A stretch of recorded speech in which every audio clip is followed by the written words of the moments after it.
Buenas tardes a todos y en especial a mis compañeros de la maestría en Derecho Constitucional Administrativo. Adentrándonos en el tema de las finanzas públicas, hemos de puntualizar que son el conjunto de las elecciones económicas que atienden la relación de ingresos y gastos del Estado en pro de su estabilidad y desarrollo económico.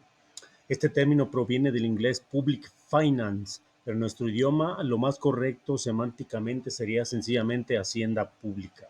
A manera de repaso y en breve síntesis, existen varios elementos que lo conforman, así como las ciencias que participan y contribuyen a que se materialicen las citadas finanzas públicas.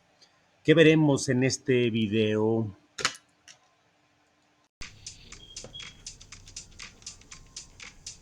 Primeramente, la definición de los conceptos inmiscuidos en el tema, un breve repaso. Después les hablaré de los antecedentes de la hacienda pública en nuestro país. Conoceremos su pasado, el estado que guardan hoy en día y hacia dónde se dirigen. Cómo es que el centralismo de la república impera aún hoy en día y hay una gran concentración de los recursos a nivel federal. Y por último, bueno, pues hablaremos en conclusiones enfocadas a la implementación de mejoras en la hacienda pública de México. Algunas definiciones que involucran las finanzas públicas, las de sus ciencias que la componen y sus elementos. Ahí los tenemos. Hay una economía pública, hay una economía privada. Y ahí tenemos un derecho financiero público, o llamado derecho fiscal. Y todas inmersas, pues, que se basan en las políticas públicas que establece el Estado.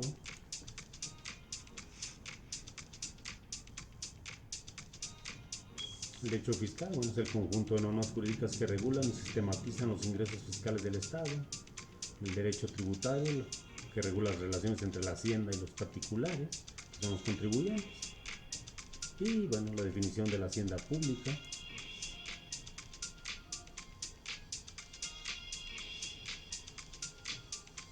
Estos ingresos públicos se clasifican, depende de dónde provengan.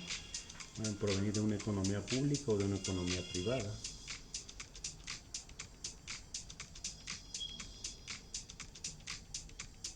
Por ahí tenemos también la definición importante del gasto público, que es la suma de todos los gastos realizados por instituciones, organismos y entidades públicas que forman parte de la economía de un país.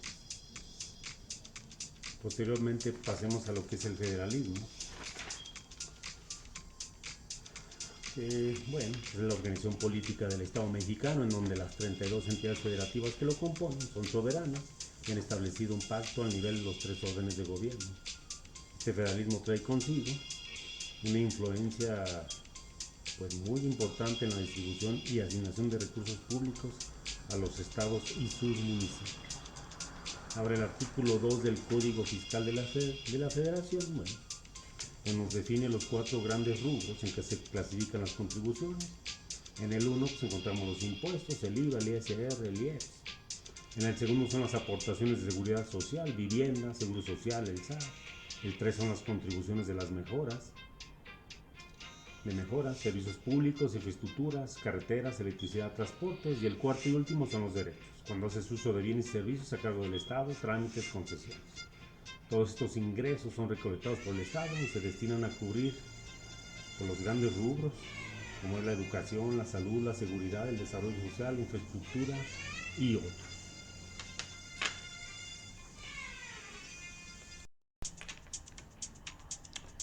Entonces estamos hablando de un federalismo fiscal, el sistema político por el cual se reparten las funciones en los 32 estados. ¿Sí? Es el artículo 40 de nuestra Constitución. Bueno, pues este federalismo fiscal es a raíz de la Ley de Coordinación Fiscal, que estructura un sistema de coordinación fiscal. Y a partir de 1980 se crea el famoso IVA. Este IVA se fue directo a la federación, pues desde ahí se concentraron los recursos en la federación. Y pues ahí es el primer impacto tremendo del federalismo en las finanzas públicas en México, ¿verdad? Así se construyó la hacienda pública, ¿sí? Se hizo discrecional, se concentró en unos solos polos el desarrollo y el crecimiento del país. La capital de México es un claro ejemplo. el choque de los estados que existía antes de la conformación de la federación, pues ahora se enfrenta al poder supremo presidencial. Y entonces pues hay una gran discrepancia entre el poder financiero de las entidades federales y la federación, ¿sí? El 80% de los recursos que gastan los estados proviene de fondos federales, ¿sí? El otro pues es de los ingresos o impuestos que recaban los estados, ¿sí? El principal pues es el predial. Hay una franca carencia de ingresos propios, ¿sí? Eh, Hay un principio constitucional que dice lo que no esté reservado a la federación, bueno, se reserva para los estados, pero pues no ha habido una opción precedente que les sea viable y que los enriquezca, ¿sí? Todos los estados siguen teniendo una dependencia económica tremenda de la federación, ¿sí? Pero bueno, sí se ha avanzado un poco en ello en los últimos 30 años, ¿sí? Pues se han establecido muchos convenios, ¿sí? Convenios de coordinación, ¿sí? Pero bueno, todos estos recursos eh, han sido poco transparentes, han sido muy opacos los estados en su aplicación. Y bueno, pues esto de cierta manera pues vuelve otra vez a, a que la federación vuelva otra vez a reclamarlos, ¿sí? ¿Qué mejoras pudiéramos encontrar? Bueno, pues hablando de eso, pues los estados deben mejorar y dar un cumplimiento con sus funciones de transparencia y cero corrupción ante la federación. Se deben buscar mecanismos que otorguen una mayor concentración de contribuciones en las entidades sin el paso centralista, ¿sí? Los estados deben de permitirles cooperar más en lo que es la hacienda pública, ¿sí? La federación debe ser menos obesa, menos discrecional y más injerencista por los estados, ¿sí?